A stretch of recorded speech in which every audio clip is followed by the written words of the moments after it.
Exam facts की इस नए वीडियो में आपका स्वागत है। पहले तो मैं क्षमा चाहता हूँ, कल रात तकनीकी कारणों से मैं वीडियो अपलोड नहीं कर पाया। आज हम चर्चा करेंगे कि सिविल कोर्ट एग्ज़ाम फरवरी में होने जा रहा है या नहीं जा रहा है, या फिर कब होने जा रहा है। और जो भी क्वेरीज़ आ रहे हैं कमेंट्स में, उस पे भी बात करेंगे कि उनकी जो क्वेरीज़ है, वो जो लिख रहे हैं कमेंट में, वो कहाँ तक सही है, या उनकी जानकारी जो है वो अ, सही है या गलत है। इसके बारे में भी डिस्कस करेंगे, जो भी कमेंट है उसको भी ले लेंगे। तो सबसे पहले मैं बात करना चाहूँगा कि एग्ज़ाम फरवरी में होने जा रहा है या नहीं जा रहा है। तो आप लोग ये लिख के ले लीजिए कि आपका एग्ज़ाम फरवरी में होने नहीं जा रहा है, जो भी यूट्यूबर बता रहे हैं। और ख़ास करके मैंने देखा है कि कई ऐसे यूट्यूबर बता रहे हैं जो अपने आप को हाई कोर्ट का वकील प्रोजेक्ट कर रहे हैं या कोर्ट ऑफिसर बोल रहे हैं। तो आप अंदरूनी बातें अगर बता रहे हैं तो सत्यता के साथ बताइए।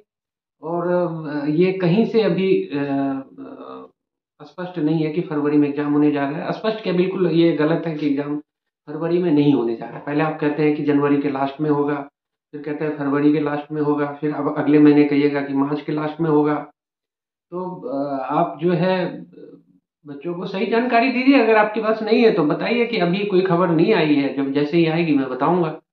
अ, जो मेरे द्वारा जो खबर दी जा रही है, मैं एक अपने उस सोर्स से खबर दे रहा हूँ जो एग्ज़ाम कोऑर्डिनेशन कमेटी में जो खबरें रहती हैं, जो वहाँ पे बातें चलती हैं, उसके हिसाब से मैं खबरें देता हूँ। मैं रोज़-रोज़ वीडियो इसलिए नहीं बनाता क्योंकि मुझे वो आदत नहीं है कि मैं बच्चों के साथ को गुमराह करूँ या उनके करियर के साथ खिलवाड़ करूँ। मुझे जानकारी मिलती है तो मैं वीडियो बनाता हूँ, नहीं तो मैं वीडियो रोज़ ब-रोज़ इसलिए नहीं बनाता। अब फरवरी में नहीं होने का रीज़न ये है कि मेरी जो बात हुई है वहाँ, उसमें अभी एग्ज़ाम सेक्शन में जो लोग हैं, उनको अभी तक कुछ कंक्रीट नहीं पता है। अभी कुछ रोड मैप भी अच्छे तरीके से तैयार नहीं हुआ है। जब आपका रोड मैप ही तैयार नहीं हुआ है, तो आप फरवरी में एग्ज़ाम कैसे कंडक्ट कराएँगे? ये जो बातें आ रही है कि सेंटर अलॉट हो गए हैं, अभी कुछ पता नहीं है, सेंटर भी अलॉट हो गया है। तो ये बिल्कुल बेबुनियाद खबर है। फरवरी में आपका एग्ज़ाम होने नहीं जा रहा है। इसका एक और ठोस वजह जो है वो मैं बताना चाहूँगा कि दिसंबर के प्रथम माह में सभी जिला न्यायालयों को पटना माननीय पटना हाई कोर्ट के द्वारा ये आदेश दिया गया था चिट्ठी द्वारा कि आप अपने यहाँ से 3 क्लर्क और 3 पियून की लिस्ट भेजें, जिनको हम कोऑर्डिनेशन कमेटी में काम पे लगाएँगे। हो सकता है उनमें से 1-1 लें या 3-3 भी ले लें, वो अलग बात है। लेकिन उन्होंने जो डिमांड किया था वो 3 क्लर्क और 3 पीयून के हर जस्टिस से उन्होंने माँग की थी, जो वहाँ से चला भी गया। अब नाम जाने के बाद भी अभी तक उस पर कुछ काम नहीं हुआ कि वो स्टाफों को वहाँ डिप्यूट किया जाएगा या नहीं किया जाएगा। तो जब अभी कुछ कंक्रीट पता ही नहीं है, तो आपका एग्ज़ाम कैसे होने जा रहा है? तो फरवरी में तो एग्ज़ाम होने नहीं जा रहा, ये क्लियर है। हाँ, अब कब हो सकता है? तो मैंने आपको पहले ही कहा था कि 6 महीने की मियाद रखी गई थी, टाइम रखा गया था। तो उस हिसाब से अप्रैल में जा रहा है, तो अप्रैल में आपका एग्ज़ाम हो सकता है। अब मैं कह रहा हूँ हो सकता है, ज़रूरी नहीं है कि हो ही जाए, हो सकता है कि उससे भी आगे बढ़ जाए, लेकिन आपको प्रथम दृष्टि ये मान के चलना पड़ेगा कि आपका एग्ज़ाम दिसंबर में अप्रैल में होने जा रहा है। क्योंकि मियाद के हिसाब से वही, अगर तैयारी पूरी हो गई तो अप्रैल में भी हो सकती है, तो आप अप्रैल मान के चलें, फरवरी तो आपका एग्ज़ाम होने नहीं जा रहा है। और अगर अप्रैल में नहीं हुआ तो फिर आगे जो न्यूज़ आएगी वो मैं आपको अपडेट करता ही रहूँगा कि कब होगी। हो सकता है उससे भी आगे जाए, लेकिन फिलहाल के लिए मैं बता रहा हूँ कि अप्रैल से पहले नहीं होने जा रही है, और फरवरी में तो बिल्कुल नहीं, और मार्च में भी नहीं होने जा रहा है। ये एक बात हो गई। दूसरा एक था कि एग्ज़ाम में फ़ॉन्ट कौन-सा यूज़ होगा, डिपोज़िशन राइटर के लिए या स्टेनो के लिए जो होगा। देखिए क्लियर है, क्रूटीदेव 10 होगा, उसी पे टाइपिंग टेस्ट लिया जाएगा। एक बच्चे का कमेंट था कि 2016 में जो एग्ज़ाम आपने दिया था उसमें भी हैमिल्टन था, और जो है हाई कोर्ट के का जो टाइपिस्ट का हुआ था उसमें भी वही था। मैं क्लियर कर दूँ कि क्रूटीदेव 10 पे मैंने दिया था। दोनों में बहुत फ़र्क होता है, दोनों का लेआउट बिल्कुल ही डिफरेंट है। तो अगर आपने मंगल पे, रिमाइंडर पे किया हुआ है तो वो आपको कोई फ़ायदा नहीं देने वाला है, बिल्कुल अलग कीबोर्ड है। तो आपको क्रूटीदेव पे शिफ्ट होना ही पड़ेगा।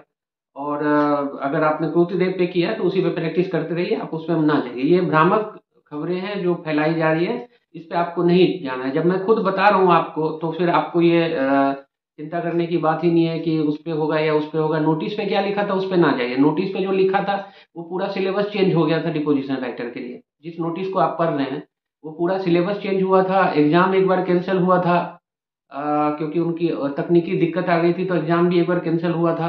बाकायदा सेंटर पे एक एक शिफ्ट का एग्जाम होने के बाद भी सेंटर पे एग्जाम कैंसिल हुआ था, तो वो आप उस पे मत जाइए, जो मैं बता रहा हूँ उस पे जाइए। मैंने खुद एग्जाम दिया है तो मुझे पता है। अगर उस पे लिया जाता, मंगल पे लिया जाता, तो मैं थोड़ी ना टाइप दे पाता, क्योंकि मैंने त्रुटि किया हुआ था। तो ये बात हो गई कि कृति देव 10 पे करना है, और ये 100% श्योर है। उसके बाद कितना फॉर्म आया है, अब देखिए। पिछले बार जो जो खबरें हैं, जो मैं बता रहा हूँ, जो है कि वो 25,000 लोगों ने फॉर्म भरा था। अब एग्जाम कितने ने दिया था वो मैं नहीं जान रहा हूँ। और आप एडमिट कार्ड के किस जैसे एक बच्चे ने लिखा है 10,000 का सीरीज बन रहा है, तो ये मैं नहीं कह सकता कि कैसे बन रहा है। 25,000 लोगों ने फॉर्म भरा था, ये ऑन रिकॉर्ड है लगभग। और उसमें से कितने बच्चों ने एग्जाम दिया था वो अलग बात है। इस बार थोड़े ज़्यादा फॉर्म हैं, आए हुए हैं। मैं 2 लाख एक अनुमान के तहत बता रहा हूँ, जो मुझे पता चला है। मैं उस पर पुष्ट नहीं हूँ, इसलिए मैंने कभी उस बारे में चर्चा किया नहीं, क्योंकि जो खबरें मुझे पुष्ट नहीं होती मैं वो बताता नहीं हूँ। मैंने, वो बच्चे ने कमेंट में लिखा था इसलिए मैंने उसमें लिख दिया जो मुझे जानकारी हुई। लेकिन मैं उस उसकी पुष्टि नहीं कर रहा हूँ कि 2 लाख फॉर्म ही आए, हो सकता है कम भी आए। ये मुझे, मेरे तक अभी तक जानकारी नहीं है, इसलिए मैं आपको कंफर्म नहीं कर रहा हूँ। जैसे ही अगर मुझे पता चलेगा तो मैं आपको कंफर्म करूंगा और वीडियो में बताऊंगा। तो अभी तक मैं उसको कंफर्म नहीं कर रहा हूँ। और ये तो तय है कि पिछले 2016 और 2022 में बहुत ही अंतर है। बच्चों की तैयारी में अंतर है, लोग ज़्यादा जागरूक हो गए हैं। अब अगर आप दूसरे राज्यों के ही वो एग्जाम ले लें जिसमें हिंदी टाइपिंग की आवश्यकता होती है, तो उसमें भी काफ़ी सारे फॉर्म आते हैं। इसलिए आप मान के चलिए कि तुलना तो कीजिए नहीं 2016 से, कि 10,000 फॉर्म आएंगे, 25,000 फॉर्म आएंगे, वो तुलना तो बिल्कुल छोड़ दीजिए। आपको अपने पे फोकस करना है कि आपकी अपनी तैयारी कैसी है, कि आपकी टाइपिंग अगर 30 से नीचे अगर स्पीड आ जाती है हिंदी की, तो चाहे 5,000 ही फॉर्म आए, आपको थोड़ी ना सेलेक्ट करने वाले हैं। और अगर 40 से नीचे आ जाए तो आपको थोड़ी ना सेलेक्ट करने वाले हैं। तो इसलिए उसको ध्यान में रखिए कि आप अपनी टाइपिंग अच्छी कीजिए, और रिटर्न पे ध्यान दीजिए। आप इन बातों पे ध्यान ही नहीं दीजिए। फिर एक क्वेरी ये है कि क्या सभी सीटें बिक जाती है? अब देखिए, सीटें बिकने की जो बात है वो तो आप जान ही रहे हैं कि भैया, अगर कोई भी इलेक्शन होगा या चुनाव होगा या एग्जाम होगा, इसमें तो कदाचार तो चलता ही है। ये मैं ऑन रिकॉर्ड बोल रहा हूँ, मुझे कोई डर नहीं। लेकिन ये है कि मान लीजिए 100 सीटें हैं, अगर मैं फॉर एग्जांपल बता रहा हूँ कि मान लीजिए 100 सीटें हैं, तो उसमें से हो सकता है 5 सीटें बिक जाए, 10 सीटें। 90 सीटें फॉर श्योर आपके लिए सुरक्षित है। आप ये मान के चलिए कि 90 सीटें आपके लिए, जितनी भी वैकेंसी है उसमें से आप 10% निकाल दीजिए, बाकी 90% मैं गारंटी देता हूँ कि फेयर होगा। और आपके मेरिट के आधार पर आप चुने जाएंगे, ये मैं आपकी गारंटी, आपको गारंटी दे रहा हूँ। क्योंकि मैं देख रहा हूँ, मैं जान रहा हूँ। हाँ, हो सकता है कदाचार हो, लेकिन आप उसको 10% के मद्देनजर रखेंगे, 10% में रखें। 90% आपका फेयर सिलेक्शन होगा, ये मैं आपको गारंटी दे रहा हूँ। उसके बाद आता है क्वेश्चन पेपर लीक। देखिए, मैं आपको, जब मैं आपको स्पष्टता से बता रहा हूँ और मैं बिना डरे बता रहा हूँ कि हाँ कदाचार हो सकता है, 10% हो सकता है, तो फिर उसके बाद क्वेश्चन पेपर लीक होने का कोई सवाल नहीं। हो जाए वो अलग बात है, मान लीजिए चांस की बात है, लेकिन हाई कोर्ट की सिक्योरिटी में अगर कोई एग्जाम होता है तो क्वेश्चन पेपर लीक होने का कोई सवाल नहीं है, क्योंकि सबकी लाइबिलिटीज होती है। सब अपने काम को पूरी मुस्तैदी से करते हैं, क्योंकि उनको पता होता है कि अगर जरा सा चूक हुआ तो फिर उनकी नौकरी भी गई और बहुत कुछ होने वाला है। हाई कोर्ट ना तो सामान्य कोई प्रशासन विभाग है या कोई सरकारी विभाग है। हाई कोर्ट का क्या पावर है, ये आप जब कोर्ट में आएंगे तब आपको पता चलेगा। तो आप जब ये जान रहे हैं कि क्वेश्चन पेपर तो लीक होने नहीं जा रहा है, ये पूरी सिक्योरिटी के साथ होगा, ये भी आप मान लीजिए।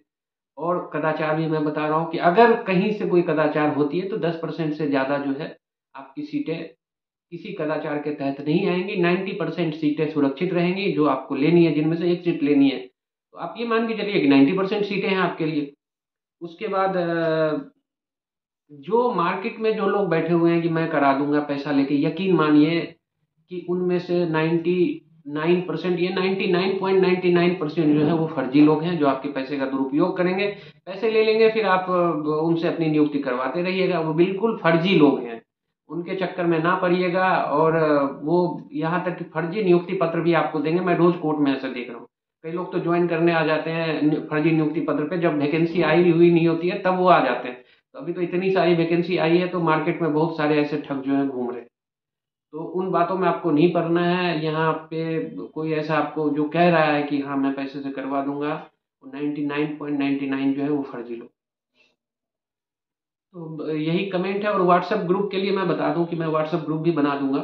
अब अगर इसमें से दो ऑप्शन है, एक तो मैं चैट लिंक जो है वो आपको प्रोवाइड करा दूंगा कम्युनिटी टैब पे, लेकिन उसमें चक्कर ये है कि और भी अनवांछित लोग जो है वो आ सकते हैं। इसलिए एक तरीका ये हो सकता है कि मैं अपना ईमेल आईडी दे दूं और आप उस पे अपना नाम और मोबाइल नंबर और जिस जगह से आप तैयारी कर रहे हैं या बात कर रहे हैं वो अपना लोकेशन जो है शहर का नाम बता सकते हैं, तो मैं उनका एक ग्रुप बनाते जाऊंगा खुद से।